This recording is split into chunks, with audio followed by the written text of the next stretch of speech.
Canada has announced it will freeze bank accounts and crowdfunding from people engaged in what they deem to be illegal occupations. That is to say, the Freedom Convoy protesters will have their bank accounts frozen, their crypto taken, if they can take it, and any crowdfunding will be seized. They've already done this. TD Bank has apparently already frozen about $1.1 million. And, shockingly, many left personalities have been speaking out, shocked the government is doing this. And unsurprisingly, many of their followers on social media are cheering on the government from freezing people's bank accounts without court orders. Now, I understand the idea of due process in freezing someone's bank account, but I don't think there should be any circumstance where a peaceful protest results in the government getting a court order or in any way freezing your bank account. But I look at this story and I'm just so confused by it. Does the Canadian government think that they will get away with this? There's a few things I'll add to this before we read all the news. The first is that I mentioned this several times in relation to the freedom protests, the freedom convoys, the anti-vaccine mandate protests.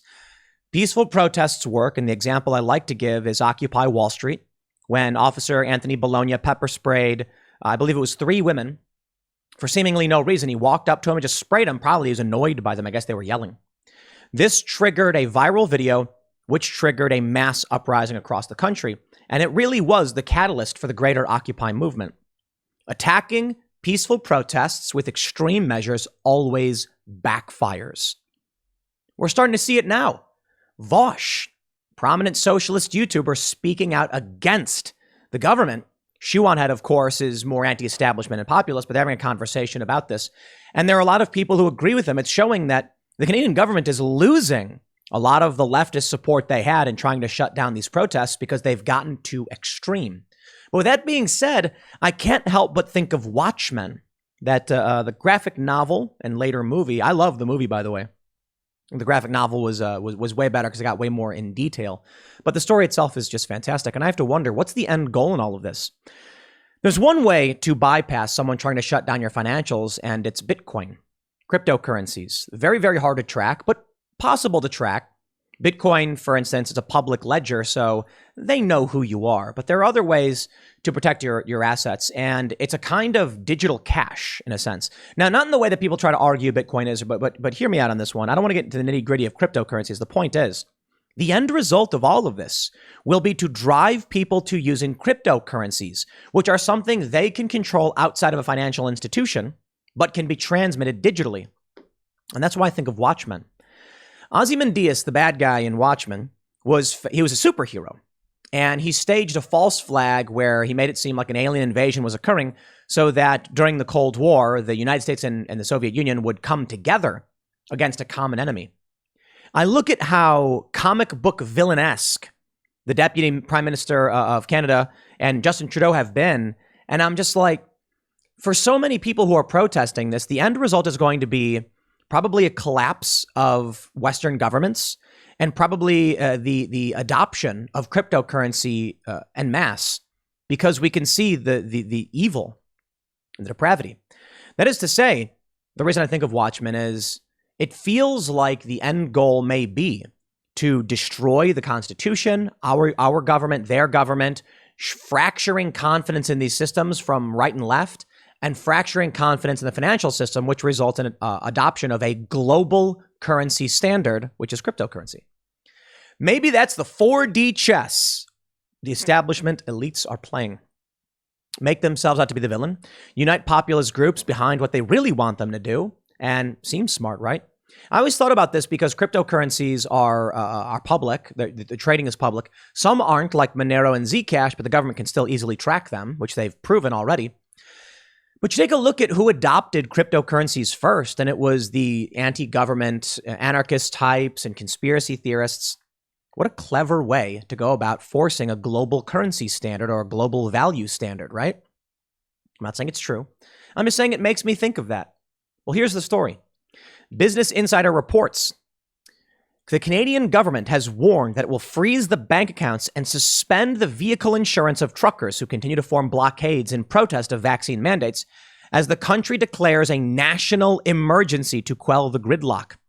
This is about following the money. This is about stopping the financing of these illegal blockades, said Canadian Deputy Prime Minister Chrystia Freeland. We are today serving notice. If your truck is being used in these illegal blockades, your corporate accounts will be frozen. The insurance on your vehicle will be suspended, she continued, adding at another point in the conference that personal financial accounts would be included in the order. Send your semi-trailers home. The Canadian economy needs them to be doing legitimate work, not to be illegally making us all poorer. Perhaps this woman doesn't understand that the governments of Canada, the government of Canada and the United States, albeit different, are still for, of, and by the people. Now, I understand Canada didn't have a great revolutionary war. They're still technically under the crown. But as far as I'm concerned, the realization that government comes from a mandate from the masses and not from divine decree says to me that you can have whatever kind of country you want, but the people know they hold the power at this point. So when they come out and say, shut up and do your job, I say, no, I won't. You can't tell me what to do. Now, we have a social contract. We have agreements on certain things we shouldn't be doing, but you cannot force these people to work. So you know what?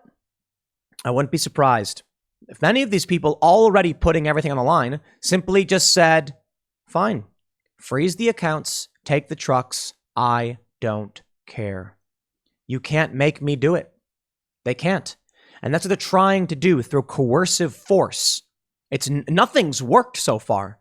Now they're saying without a court order, they will take your bank accounts. Look at this.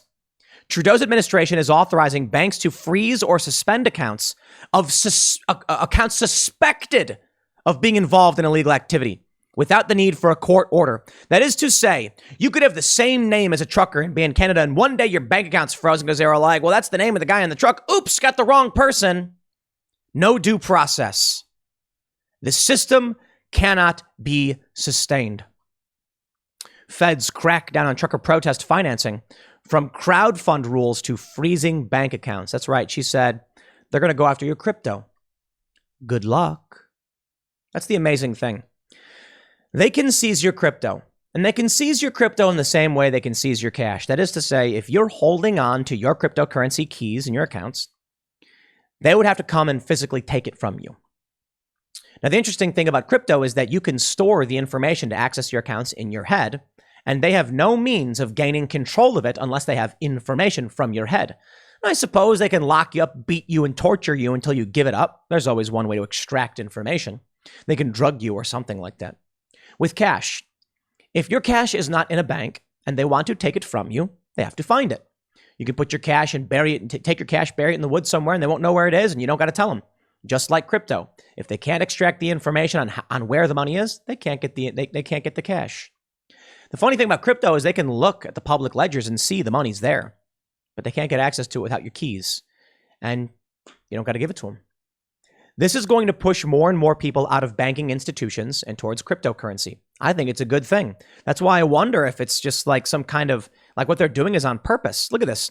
TD Bank freezes personal bank accounts that received $1.1 million in support for Canadian truckers. Anyone who has a TD bank account is insane. Okay, maybe you right now have TD Bank and you're like, but I've always had TD.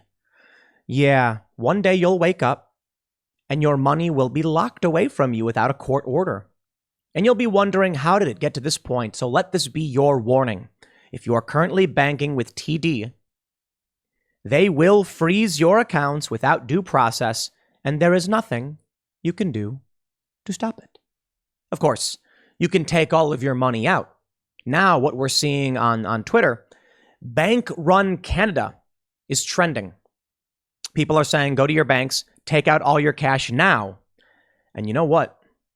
I certainly am never one to try and encourage anything like that. But I will say, if you're in Canada and your money is in the bank, don't think you're safe. You would be insane to think so.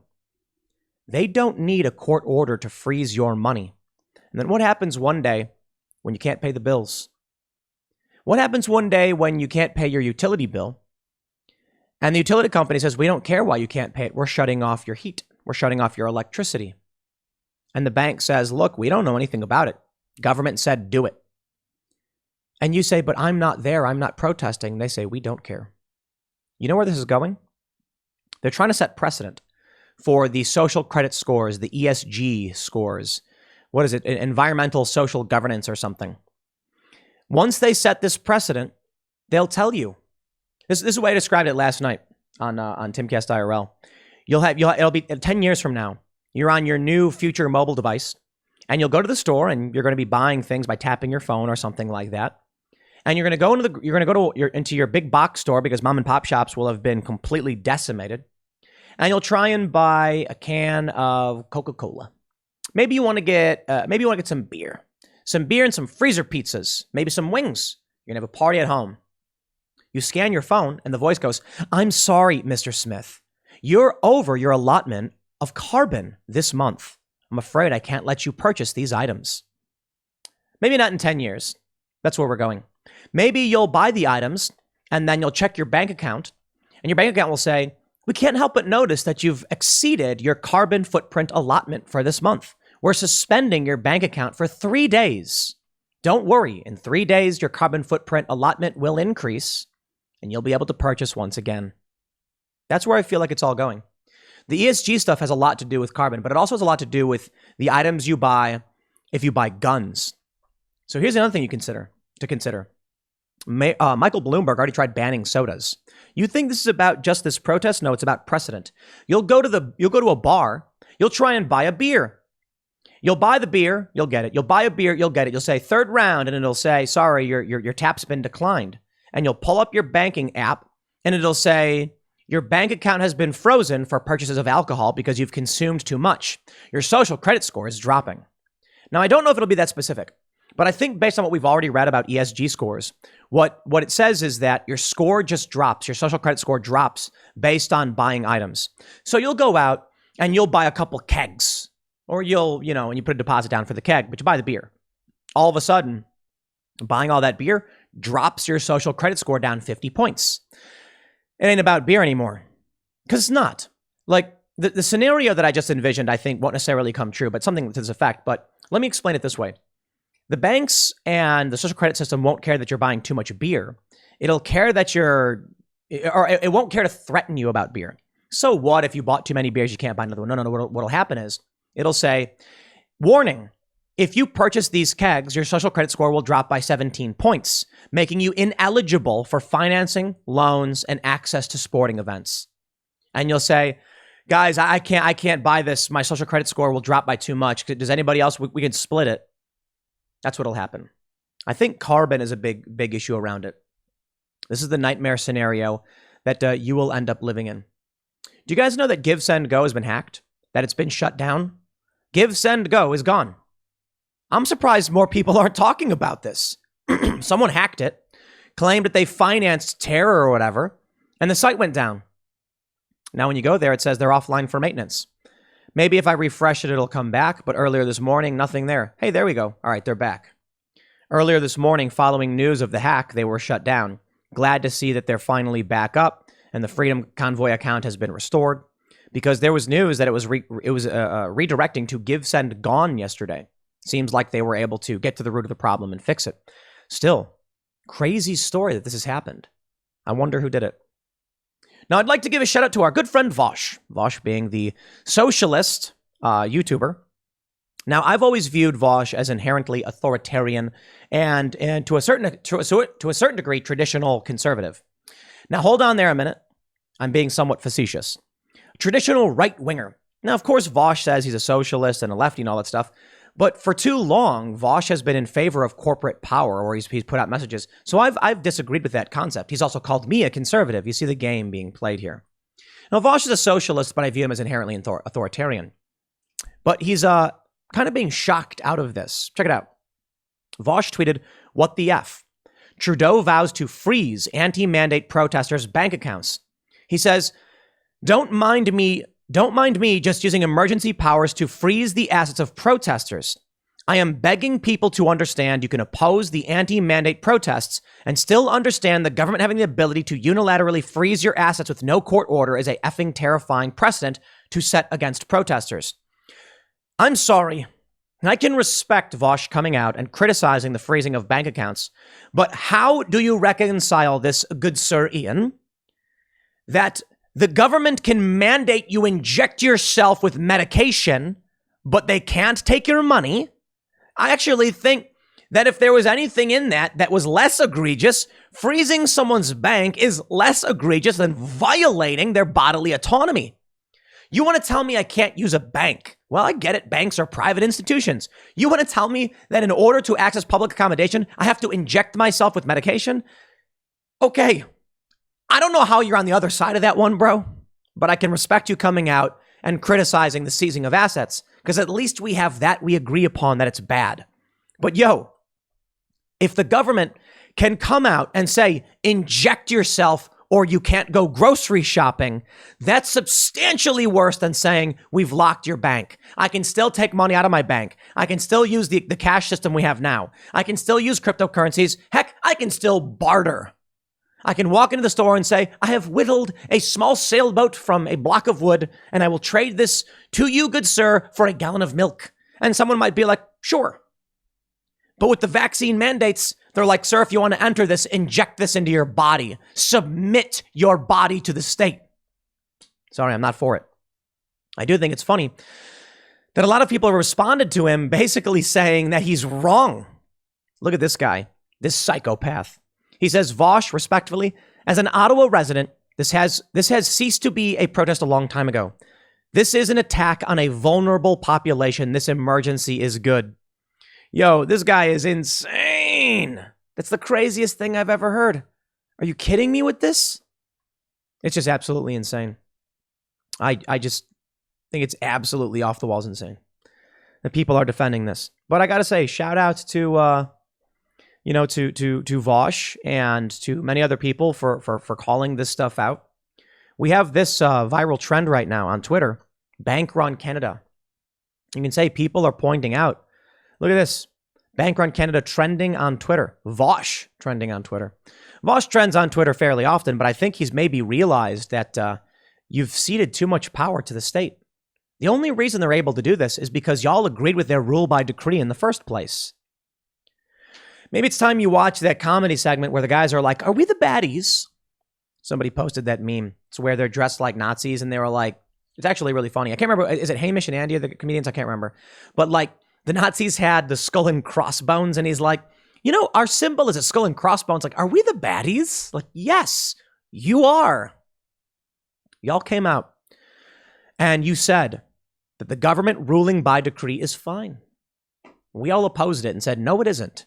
Due process must stand, and the power of government is derived from a mandate from the masses, not from unilateral decree or divine providence.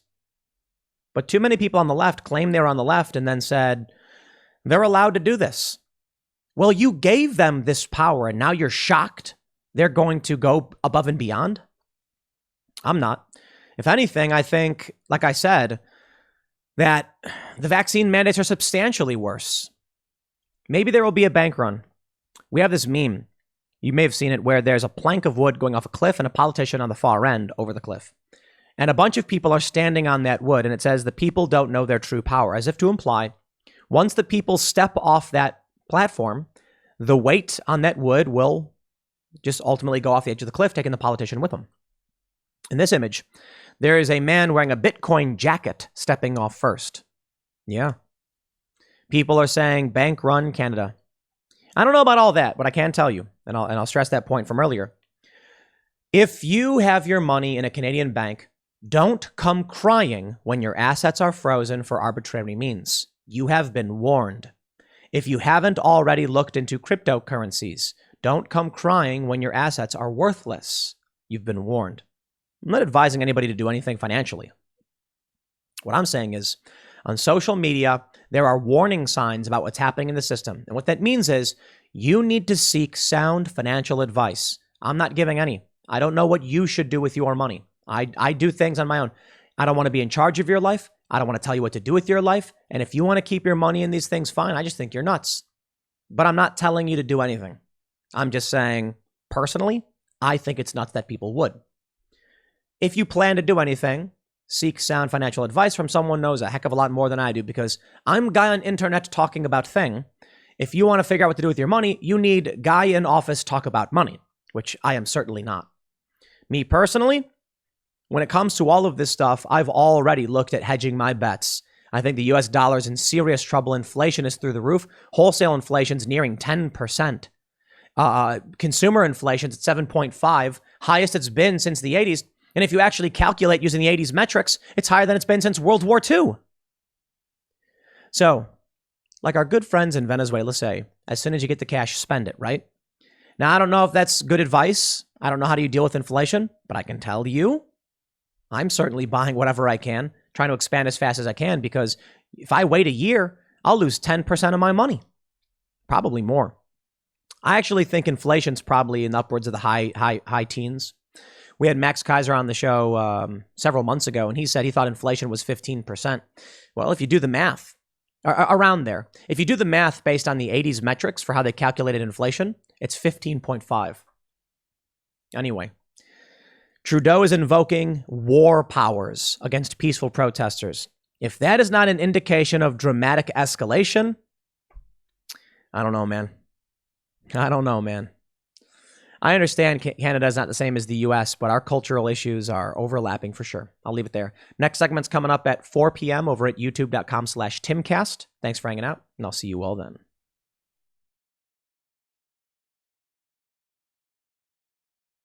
Office yesterday morning. An individual walked into our campaign office yesterday morning. There were 5 of us gathered for a morning meeting in my office.